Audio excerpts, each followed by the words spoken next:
मीराबाई 16वीं शताब्दी की एक कृष्ण भक्त और कवियत्री थी। मीराबाई ने कृष्ण भक्ति के स्फुट पदों की रचना की है। संत रविदास उनके गुरु थे। मीराबाई का जन्म सन 1498 ईस्वी में पाली के कुड़की गांव में दूदा जी के चौथे पुत्र रतन सिंह के घर हुआ। ये बचपन से ही कृष्ण भक्ति में रुचि लेने लगी थी। मीरा का विवाह मेवाड़ के सिसोदिया राज परिवार में हुआ।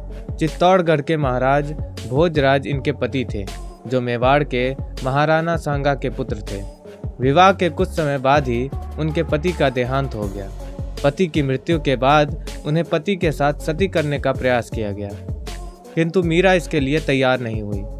मीरा के पति का अंतिम संस्कार चित्तौड़ में मीरा के अनुपस्थिति में हुआ।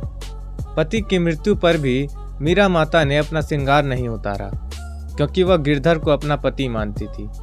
वे विरक्त हो गई और साधु संतों की संगति में हरि कीर्तन करते हुए अपना समय व्यतीत करने लगी। पति के परलोकवास के बाद इनकी भक्ति दिन प्रतिदिन बढ़ती गई। ये मंदिरों में जाकर वहां मौजूद कृष्ण भक्तों के सामने कृष्ण जी की मूर्ति के आगे नाचती रहती थी। मीराबाई का कृष्ण भक्ति में नाचना और गाना राज परिवार को अच्छा नहीं लगा। उन्होंने कई बार मीराबाई को विष देकर मारने की कोशिश की। घर वालों के इस प्रकार के व्यवहार से परेशान होकर वह द्वारका और वृंदावन गई। वह जहाँ जाती थी वहाँ लोगों का सम्मान मिलता था।